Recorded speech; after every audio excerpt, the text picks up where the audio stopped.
আসসালামু আলাইকুম। ওয়ালাইকুম আসসালাম। সেই সংগ্রাম থেকে এখন পর্যন্ত কথা দিয়েছিলেন ৭ আসনবাসীকে যে মাঠে থাকবেন। মাঠে আছেন, কেমন সাড়া পাচ্ছেন? আলহামদুলিল্লাহ, সাধারণ মানুষ যেভাবে আমাকে আপন করে নিয়েছে, এটা ভাষায় প্রকাশ করার মতো না। আমি ডোর টু ডোর যাচ্ছি, ভোট ক্যাম্পেইনের জন্য যেটা প্রয়োজন, সাধারণ জনগণের দোরগোড়ায় ভোটের অধিকার প্রতিষ্ঠা হয়েছে, জনগণের কাছে যেতে পারছি, এটা তো আমাদের জন্য এবং অভূতপূর্ব সাড়া পাচ্ছি। আলহামদুলিল্লাহ, যদি এই ধারাবাহিকতা বজায় থাকে, ইনশাল্লাহ রেজাল্ট আমাদের পক্ষে আসবে ইনশাল্লাহ। আমরা একটা জিনিস দেখছি যে ধানের শীষ। আপনি কিন্তু ধানের শীষের বিপক্ষে দাঁড়িয়েছেন একই পরিবার। তো এই যে ফুটবল প্রতীক নিয়ে নেমেছেন, ধানের শীষ এবং ফুটবল, সাধারণ মানুষের মধ্যে আসলে এই ভেদাভেদটা আসলে কিভাবে বোঝাচ্ছে? এটা একই মারপেটের দুই ভাই, এক মারপেটের দুই ভাই থাকে না। ধানের শীষে তো আমার, ফুটবলও আমার।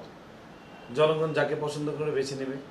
আমরা তো এখনো ধানের শীষের লোকই, দলের মধ্যে আছি, জাতীয়তাবাদী আদর্শের চেতনার জীবিতই আছি। আমরা যতটুকু জানলাম যে অনেকেই কিন্তু এই প্রতীকের বিপক্ষে ছিল বা এই মনোনয়নের বিপক্ষে ছিল। অনেকেই দেখলাম যে বললো যে হাই কমান্ডের নির্দেশে তারা বসে গেছেন, এরকম একটি বিষয় উপস্থাপন করেন। তো আপনাকে কি এরকম কোনো চাপ আসেনি? আমার এখানে এখন পর্যন্ত আমি কোনো চাপ দেখিনি, তো কেউ আমাকে ফোন করেনি, আমাকে ডাকেও নি, বলেও নি, জিজ্ঞাসা করেনি।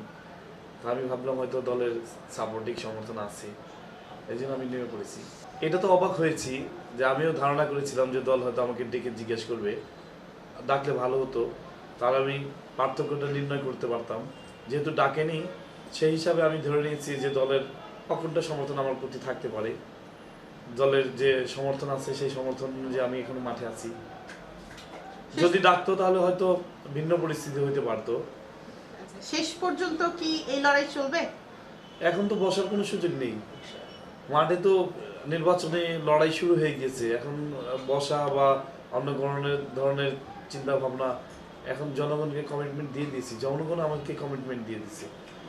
জনগণই তো আমাকে মাঠে নামিয়েছে, আমি তো আমার নিজের ইচ্ছা থেকে নামিনি মাঠে। যখন তার চাহিদা অনুযায়ী আমাকে মাঠে নামতে বাধ্য করেছে। আমার এলাকার সাধারণ জনগণ, মা বোন, মুরব্বী, তরুণ যারা আছেন, যাদের হাত ধরে এদেশে আবার গণতন্ত্র পুনঃপ্রতিষ্ঠিত হয়েছে, আমি আপনাদেরকে অনুরোধ করব, দীর্ঘ এক সংগ্রামী জীবনে আমি অনেক চড়াই উতরাই পেরিয়ে, অনেক নির্যাতনের শিকার হয়ে, দীর্ঘ জীবন কারাবাসের মধ্য দিয়ে, গুমের শিকার হয়ে আমি আজ আপনাদের মাঝে এসে হাজির হয়েছি, আপনাদের কাছে দাবি নিয়ে, প্রত্যাশা নিয়ে।